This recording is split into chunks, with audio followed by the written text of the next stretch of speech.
Hello, everybody. Welcome to Communication Breakthrough. My name is Todd Wall. Here we believe that intentional communication will lead to the breakthrough that you're looking for, both in your business and in your life. Look, LL Cool J said, don't call it a comeback. Don't call it, but I am going to call it a comeback, because the sheer reality is every single one of us at some point, we are coming back from something. Every single one of us go through hardships that can come out of nowhere and take us to our knees, and we've got to make a comeback.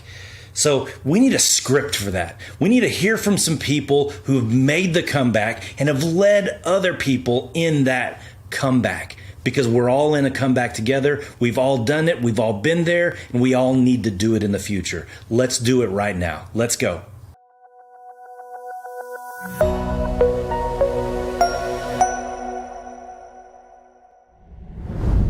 All right, welcome back, everybody. I am so glad we are talking about this, because when we are honest, we're all coming back from something.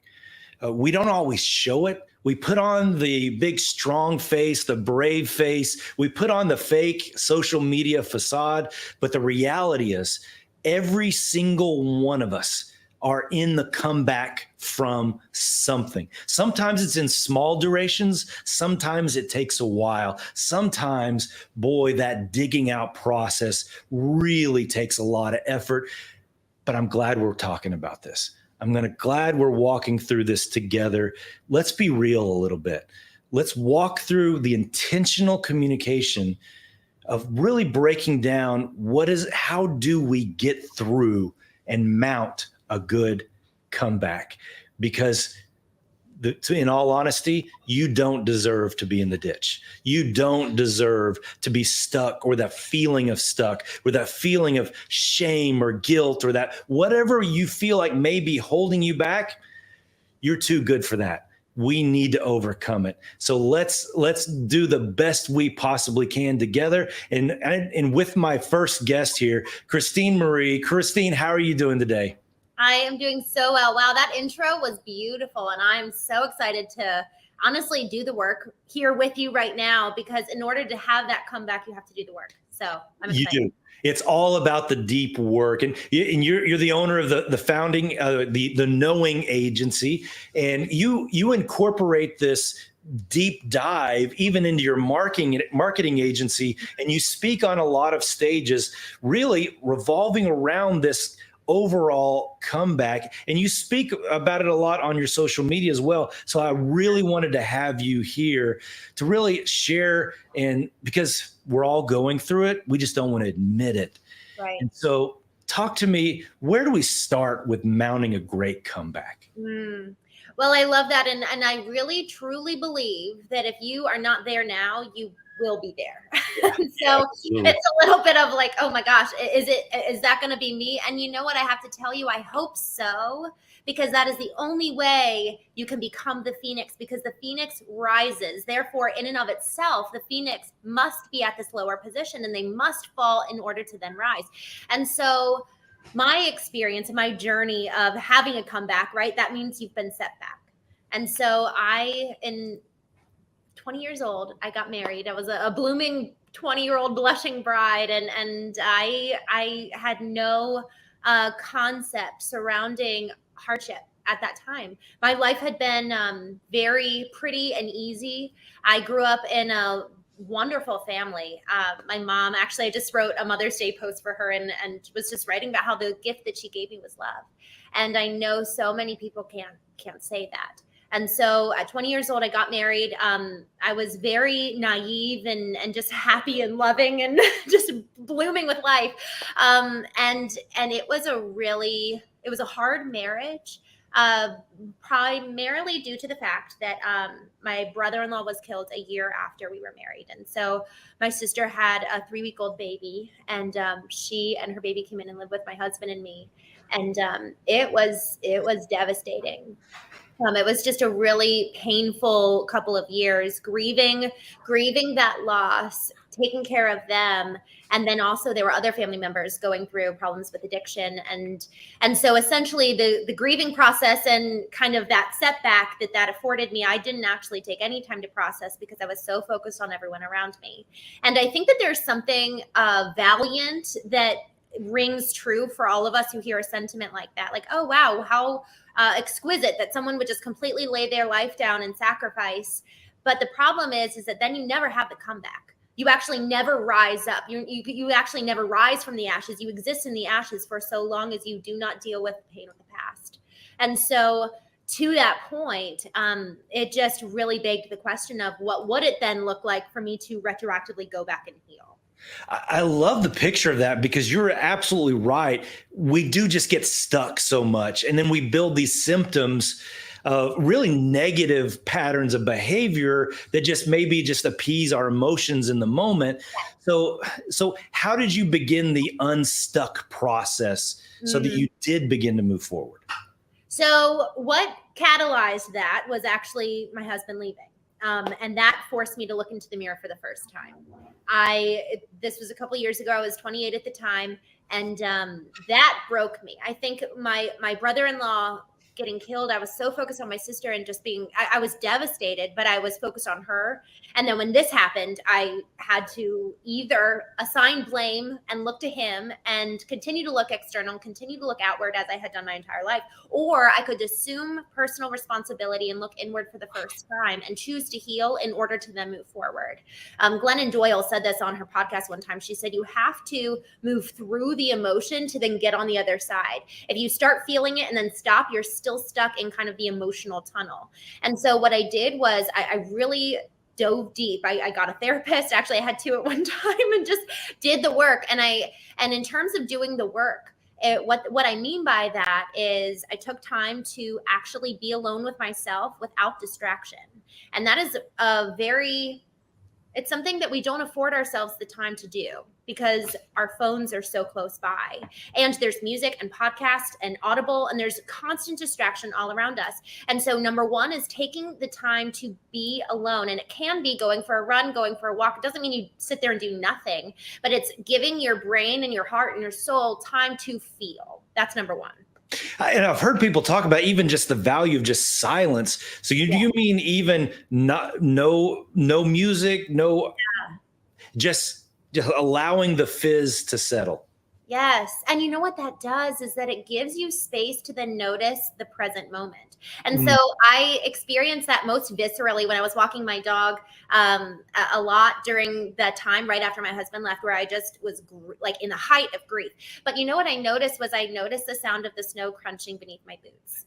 And then I noticed the clouds moving across the sky. And then I noticed like, oh, wow, this is a really beautiful sunset. And I heard the birds chirping, and I just started to feel present. And Harvard Business Study actually did a study finding that participants who were very, very present with the task at hand versus others who were working on the same task, but they were preemptively planning for the future, they were less happy because they were activating their prefrontal cortex and planning ahead rather than being here in the moment. So that I guess those would be real good trigger signs of this reset. That if you've got the chaos and all the mental noise, there's no way you can hear the snow falling or the birds chirping. And there is that moment where you go, hey, there's birds here. Like, oh, wow, look around. Yes, because Todd, when the internal life is falling apart or the external is falling apart, it's like the only thing you can control is you. And so how much are you actually taking time to still and silence all the chaos that's inside so that then you're leading from a place of alignment? And I call it vertical alignment. because I was aligned horizontally for so much of my life. But when I started getting aligned vertically, then there's peace. And peace is actually the greatest sign of vertical alignment, so that then you can lead from that place of vertical alignment and then engage horizontally, but you are powered from within and you are in control of everything inside you while all of the chaos permeates. I need more description on what vertical alignment actually is. I need that. Oh my gosh. So I need that every day. And the way that I really get that actually is through my habits. So I started waking up at 5 2 years ago, and I felt like my life changed. I felt like I had my life back, because those wee early hours in the morning, no one else is awake. No one's distracting you. No one's demanding you of your time. And then I pushed it back even earlier to 4 a.m. And I don't wake up every morning at 4 a.m. Normally it's during the week, and then the weekend I'll wake up at 5. And that time is sacred to me, because during that time, that is when I refocus, and that is when I center. My dearest friend, he does Joe Dispenza meditations. I will read my Bible. I'll pray, but both of us journal. So everybody has different practices that they integrate into their habits to get that vertical alignment. And again, the greatest indicator that you've got it is peace, as it's filling you inside. So vertical, meaning when you describe the horizontal, I was just taking care of everyone around me. Yes. The vertical is that, I guess, value-based, Yep. faith-based, anything that essentially goes upward. Would that be a good definition? Yes, and I even liken it to a lightning rod, where it goes deep into the ground. Like, you are strong, you're sturdy, you are rooted in who you are. You're rooted in your values. I love that you just said that. You're also very clear on where you want to go, right? Because there's something about north. So you can say vertical pointing up, but then it's also pointing north. So horizontal is east and west, and so vertical is north and up, and rooted so ground. It's so firm in the ground. And I love that, because there's something about, you're not going to bend and break when the horizontal chaos comes and knocks you. You're a strong tree. You know what I love about this vertical alignment, because like you mentioned a compass, because if we don't get unstuck, there's all these other things that send the compass the wrong direction. Oh my gosh. Any magnet will take that north in the wrong place. Yes. So that deep work to go deep within who you are, and full alignment, really sets a clear direction. Yes, it really, really does. And the second thing so number one is getting that vertical alignment and taking the time to center and be present. And then, well, actually, you know what? I can wait on that. Should I wait on the number 2 and then? Yeah, let's do that, because I really like because we're going to go to a commercial break. And so I really like this picture of the reset and then the vertical alignment. So let's keep doing some of that deep work. And so just stay there, Christine, and we'll be right back. All right, everybody, stick with us. We'll be right back. We know the reset, the vertical alignment. We're going to get a little deeper on that. Let's find out how to make a great comeback. Let's do it together.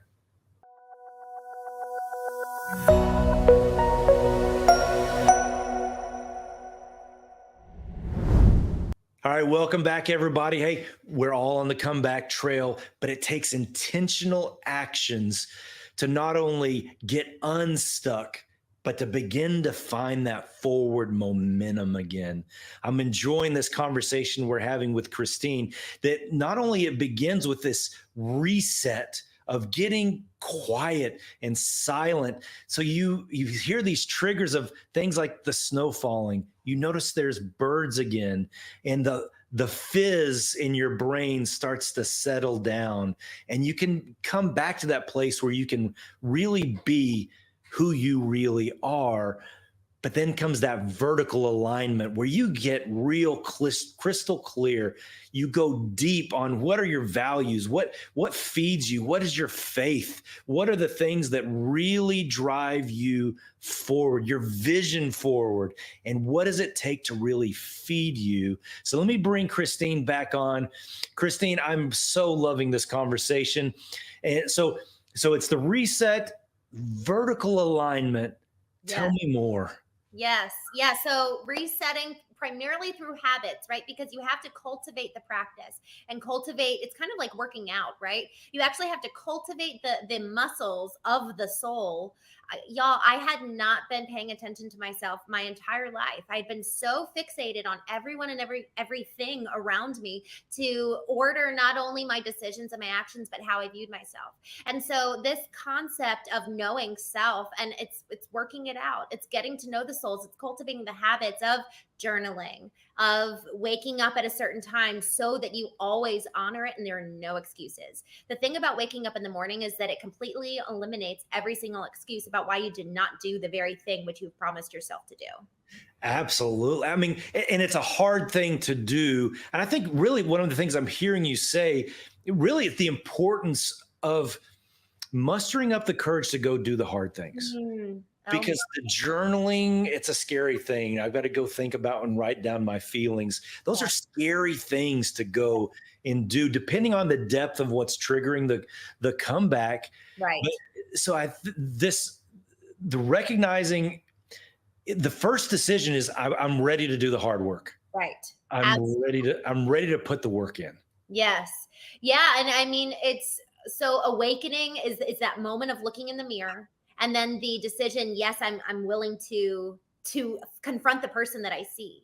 And then it's, okay, now that I'm confronting the person that I see and the truth that's kind of speaking back at me, because by journaling, you start, one thing you have to do is you have to withhold judgment.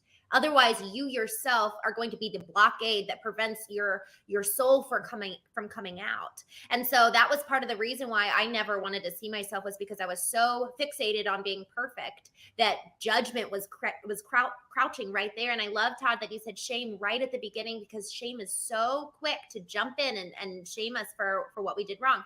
And so withholding judgment is a critical component and piece of this.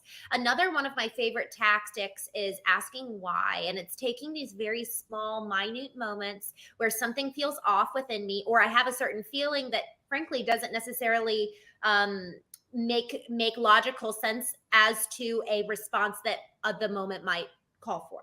So let's say someone sends me a text message and I start feeling kind of anxious about it. And I'm like, well, they didn't say anything in this text that would elicit this emotion. So why?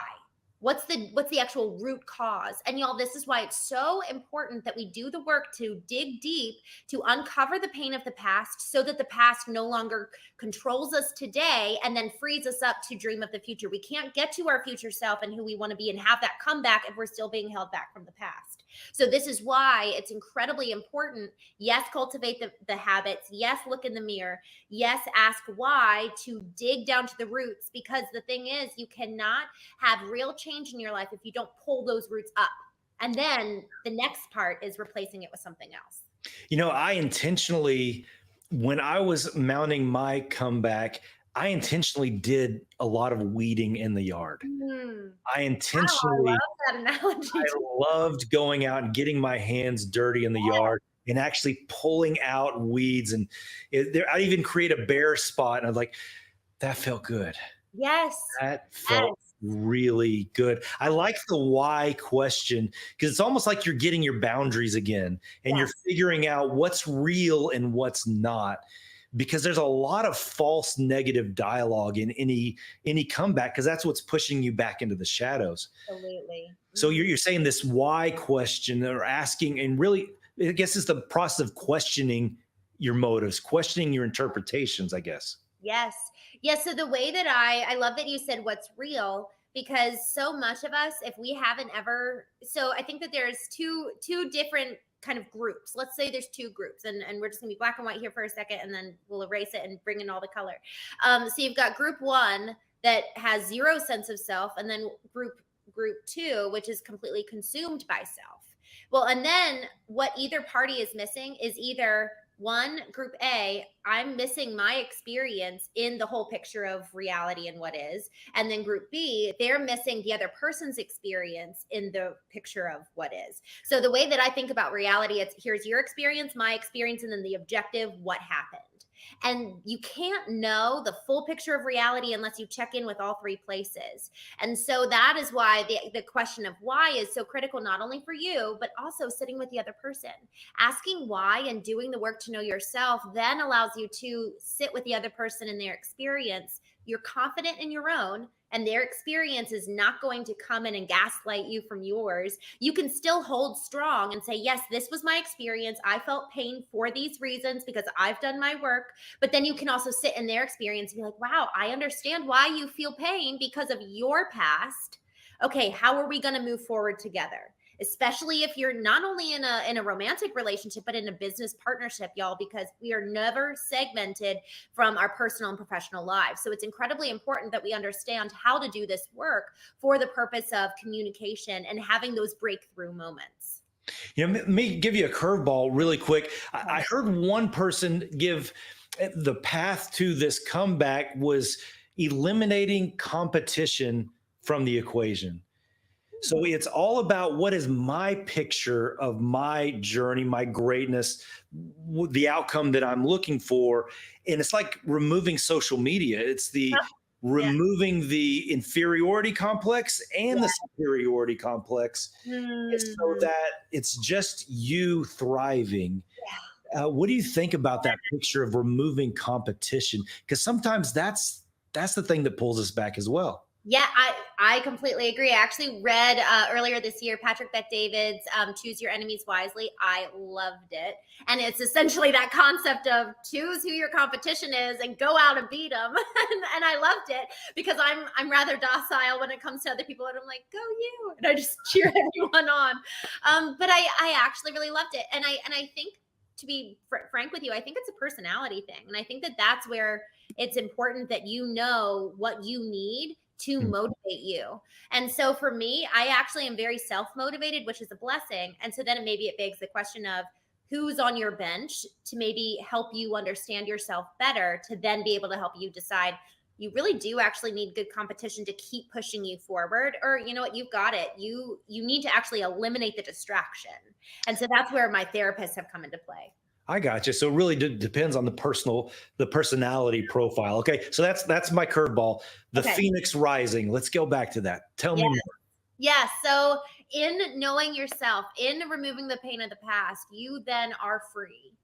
You're free to move forward. You're free to dream of the future. So the way that I did this was I looked back and I put my life, my past under the magnifying glass of who was I, understood childhood mindsets, the way I was raised, behaviors, narratives, what was spoken over me, so that then I could break free from that. And then I looked at who am I today? How are those behaviors and thought patterns and narratives showing up today? And how do I break free from those today? And then the question is, what do I want to carry with me into the future? So then everything from your nurture, you're bringing forward and with you with the greatest of intention, but you're living in alignment with your nature. Nurture and nature is very important to understand so that you are always living in control of your body, your mind, your thought, your actions.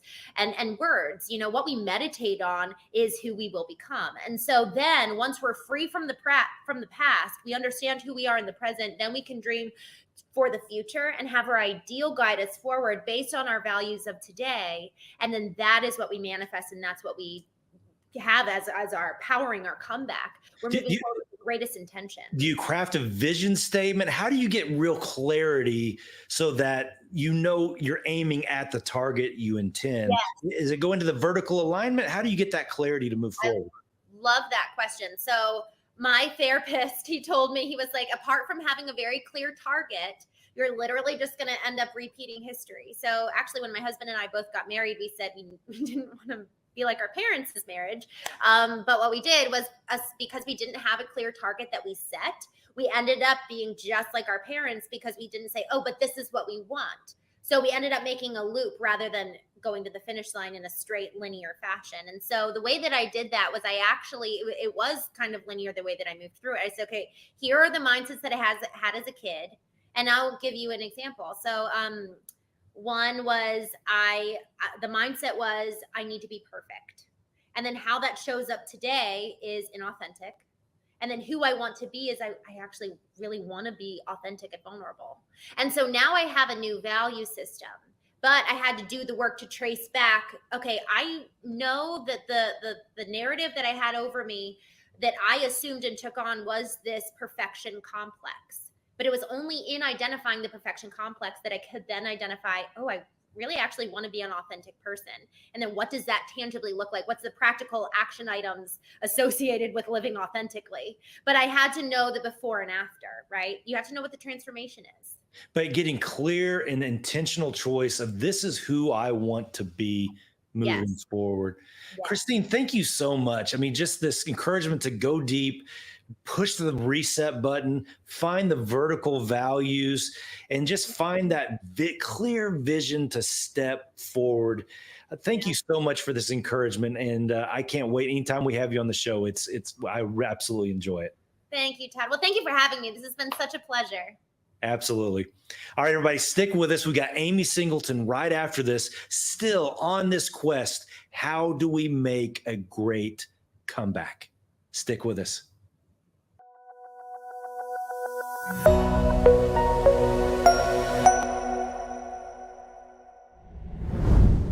Welcome back, everybody. Hey, LL Cool J said, don't call it a comeback.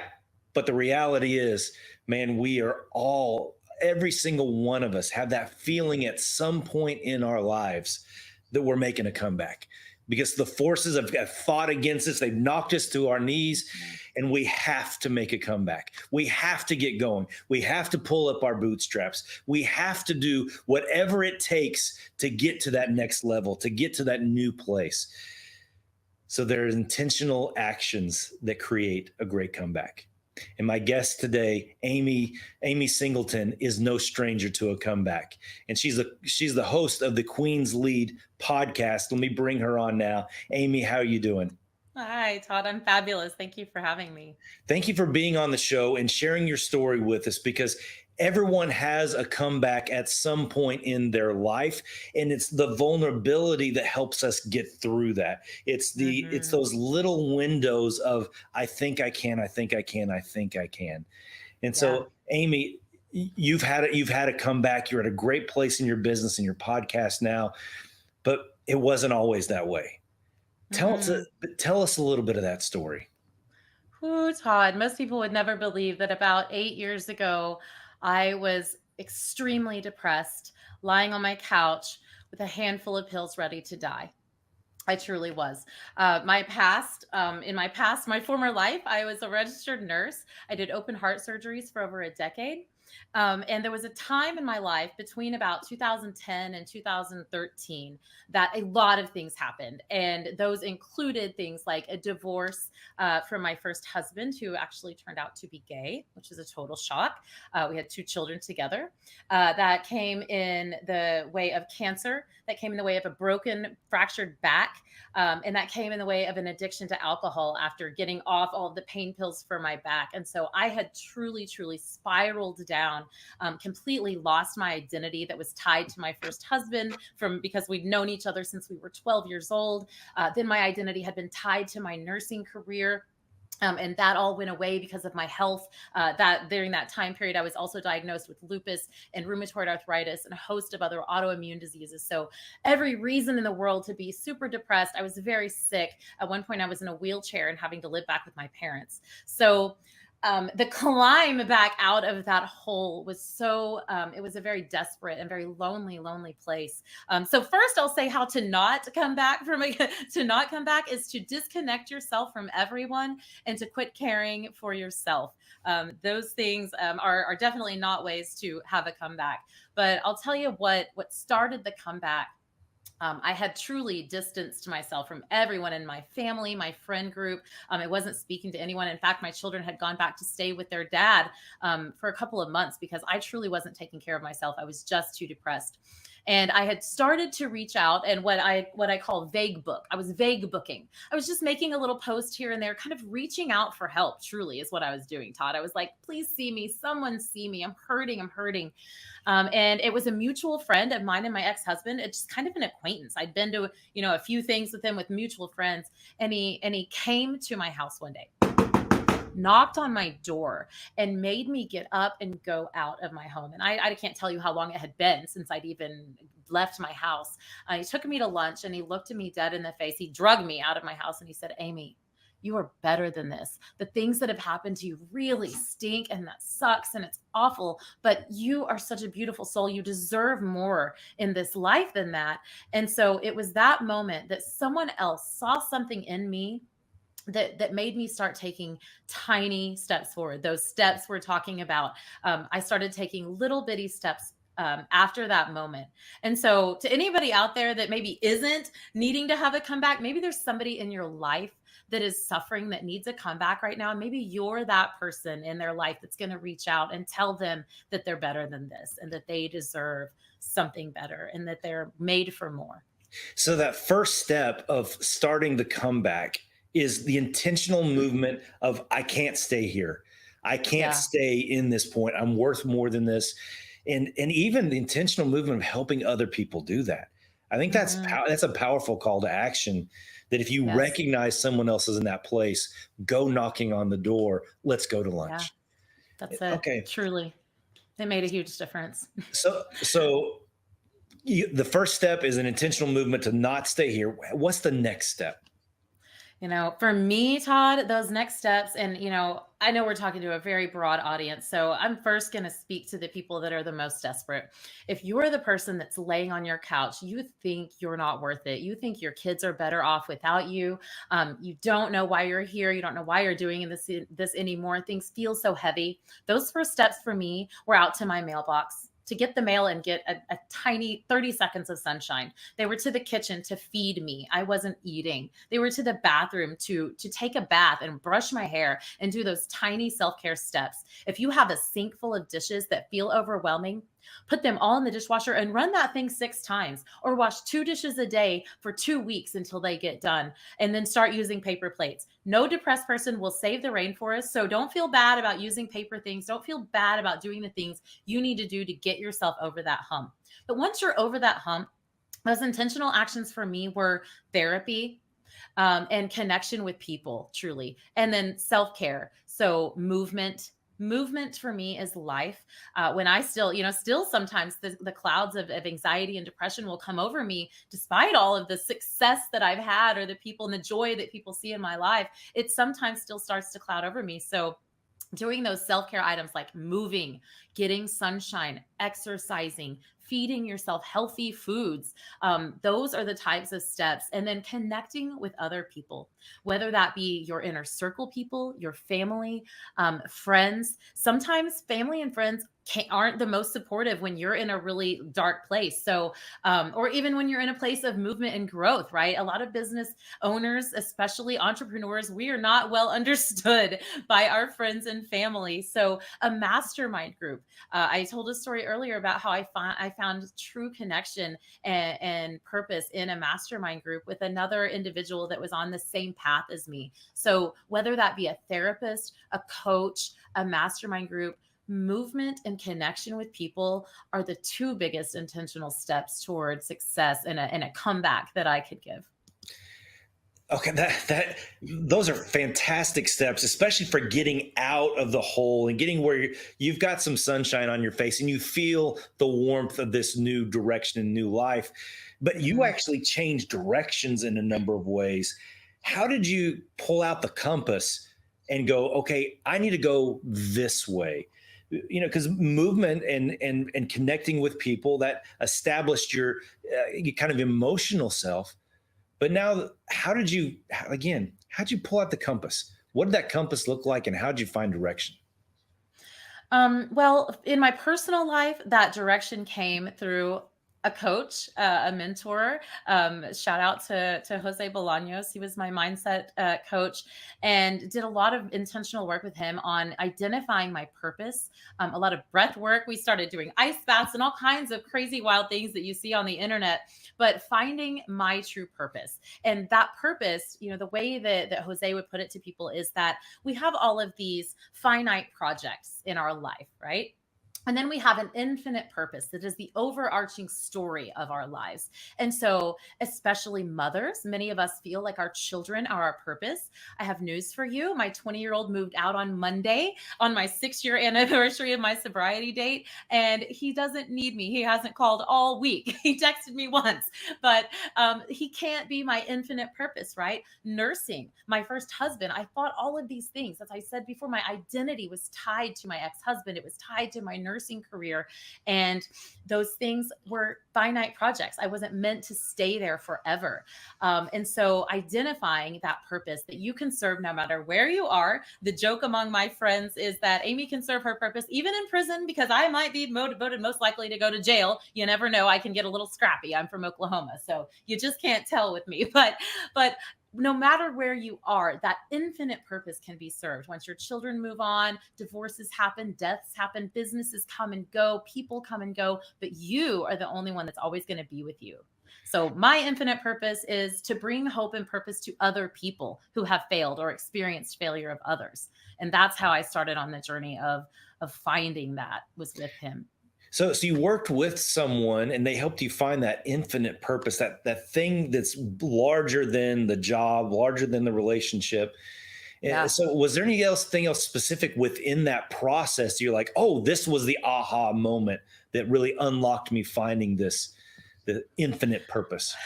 That's kind of a funny story. So I said before, I have suffered from depression and anxiety in my past. And there was a moment where we were doing this exercise called Wim Hof breathing. And if you've never done that, it's a very interesting concept. If you've ever suffered from panic attacks, that the hyperventilation can cause your fingers and your arms to start contracting. You start to feel sort of numb in your body when you're in that panic attack situation. And when you do this procedure, this breathing exercise called Wim Hof breathing, you are able to induce that feeling and that physical effect on yourself. And that sounds very strange, but for me, it was the most empowering moment, maybe in my life, because I had been a victim to that feeling in my past. I was completely out of control in those situations where I couldn't stop breathing, and I was suffering, and my hands were contracting, and because my oxygen levels were going down because I was breathing so fast. But when I induced it on my own, Todd, I felt so powerful. I thought, I have control over this. I control my breathing. Outside forces don't control me. And then I proceeded to get into an ice bath that they made me get out of after 10 minutes because I was so at peace, so at ease, and felt so in control of my life and of my body, of my physical body, that then nothing could really wreck my mind in that moment. That's a significant shift from victim to being in control of the moment again. And everything you said, from getting up was taking control, the finding the emotions, taking control, everything was about taking that control back again. And that's how I would sum up your comeback story. Amy, 100%. so people can find you at amysingleton.net, both your digital marketing agency, and they can find your Queen's Lead podcast. Thank you so much for sharing the story. Absolutely. Thank you for having me. All right, everybody, stick with us. We got more comebacks right after this.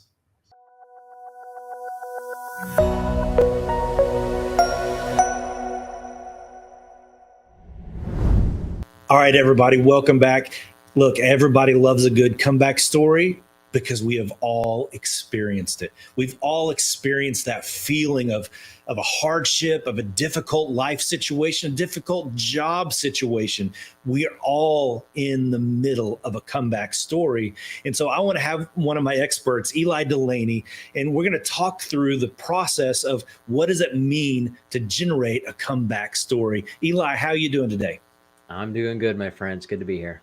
And man, you're an expert on this human connection, creating connection, not only with a business to a customer, but that means it's also true for creating a connection with yourself. And so, Eli, we've all experienced the need for a comeback story. You're just like me. You've had situations you got to come back from. So, no need to give details, but man, what is the process of creating a new momentum, lifting yourself up out of the mud and begin marching towards a new and brighter horizon? What's the first thing that we need to do? So 2020 was a crazy year for everybody with all kinds of different things going on. And I had a whole bunch of personal life things that happened above and beyond that. And there was a lot of, I would just say, chaos going on. And most people in the world were kind of having similar situations. For me personally, one of the things that I found right out of the gate that helped me out was I started studying things that are more philosophy based. So I studied Stoicism, and I got into not just Stoicism, but also Bushido. And Bushido, if for anybody who doesn't know, is the code of the samurai. It's like, what are your core values is really what it's about. And I think that if you are in that position, and I know for me personally going through that, the two things that I really focused on are, what are my core values? What's most important to me? And the second thing being, how can I be solution focused? Because there's a lot of stuff that we can't influence. What do you do to focus on the things you can influence? That is powerful. So let's break those two things down. First, because clarity creates action, and that intentional movement into your values creates the clarity and a guiding light for you. You now know what to say yes to, what to say no to, what it's okay to say no to, what it's okay to say yes to. So what was your process on going about building out those, like Bushido, those your guiding values? How did you come about creating those, and what's one of your core ones? So I have two core values that stand out, and the great thing is they are related to Bushido. I just didn't realize that there was going to be the correlation when I got into it, which are kindness and respect. Okay, so they use it, instead of kindness, they use the term compassion. But I know that everything I do above and beyond, and by the way, all the virtues of Bushido are things you should be living by anyway. But for me, those two stood out, and it's like, okay, my life is based around showing kindness and being respectful of other people in light of maybe differences. Maybe we disagree on politics or whatever. It doesn't matter what it is. How can we be respectful of each other? Because if you can show kindness and respect, the world becomes an easier, better place for you. And the more that you can spread that to the rest of the world, the better the world is. Because if you think about it, if people were just nicer to each other and showed basic respect to each other, it's like, you do you, let me do what I do. And as long as we're not hurting each other, cool, let's have a good time. Let's go watch a movie or go listen to some music or something. It's like we can find commonality, but not focus on the negative things that divide us and focus on the things that bring us together. And so kindness and respect, those are my two primary core values. So how do you come about creating those core values or those value statements? Donald Miller talks, he'll put it in terms of, what are my critical actions or my key characteristics? Would it fall more in your key characteristic category? Yes. Yeah, definitely. What are your characteristics? What is most important to you? Like, honor is one of the 7 virtues. And it's like I'm like, yes, honor, you need to honor what you do. You're going to do what you say you're going to do. That's a very, very important thing. So is it observing the culture that you want around you, kind of what you want to portray to others? I very much both. And for me personally, it's what I want to portray to others with the goal of influencing them to feel the same basic way. Like, my core values are based on kindness and respect. Who's going to say, well, no, those are stupid? Really? If anybody does, I surely do not want them in my world. Right. So it's, what do you want? If anybody has a problem, back to you. Yeah. And how do we want to treat each other? And, like honor being one, or courage. With all the turbulent times we had over these last few years, courage is very, very important. And you want to surround yourself with people who are going to be courageous. And courageous is not macho. It's I know that if I need something, you're going to be there to help. And the same thing of me. And I know that even though there's all kinds of chaos going on, and I may not be having the best day or the best week or the best month or even the best year. I'm still going to get up and do the things I need to do to move those steps forward. That's courage. And so you got to figure out which ones are yours, what's important to you, and you're going to start surrounding yourself with those same kind of people. So that first step is defining who do you want to be, what do you want to be surrounded by, and those become your core values. But now you said the second thing is becoming solution focused. Yes. Break that down for me. Okay, so solution focused. So many people focus on the blame game. Okay, we'll look at, so many things that happened when COVID shut down the world. We can talk about things going on in politics. We can talk about your boss not being cool to you or whatever it is. But so many people are focused on, well, this is not my fault or this is not my job. And they focus on the problem as opposed to the solution. So I like to look at it, and I'll do this with clients, is like, I'll come to them, and I've had times, I have one client who they had a team of people, and there was a little bit of bantering back and forth on who didn't do the job right and stuff like that. And I'm like, guys, we need to stop that. What's the solution? How can we solve this as quickly as possible? It doesn't matter who caused it. And if you can focus on the solution, look at all the things that are going on. Any one of us probably has 10 different fires going on at any point of our life. Look at any one of those and just say, I can't do anything about this one, this one, this one, and that one. But this one over here, I can fix that. One of them could be, I'm struggling with, maybe I'll just throw a simple one out there. You're struggling with losing weight. You've been frustrated with life. You're depressed. You're eating way too much. It's like, okay, here's some things I can do. Change my eating habits. Meal prep.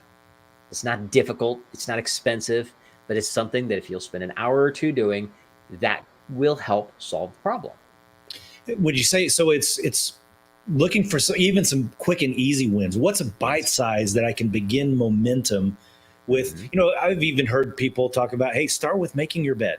There was that commencement speech with the was it the Navy commander, I think it was. Yep, I know which video you're talking about. Start with making your bed, that quick and easy win, because we all want to be victims because we're dealing with pain. That's the whole reason we're coming back. Right. So how can I be intentional, even more so, in choosing that solution focus? It's a quick win. What else can I do? Mm-hmm. The other thing is make a list. I mean, really, it's, there's a lot of people that try to say, kill the to-do list. And I'm not really a fan of that, because I think if you have a list, and I know for me personally, if I have a list and I just focus on working on the list, I get amazing stuff done. So that could be putting that very first thing on your list every day. Make the bed, make breakfast, go take a shower. Those kind of things. You go in the business side of things. If your business is not doing as well as you want it to be, one of the very first things you should be doing is focusing on actually two things. Number one, focusing on, what can I post something positive on social media related to my business, not pitching. It's like, hey, by the way, here's a client that came to me and had this problem, and here's something we came up with that helped them out. Hopefully it'll help you out too. Spend 10 minutes doing something like that. And the second thing is, as much as we don't like doing it, pick up the phone. Schedule time on your calendar.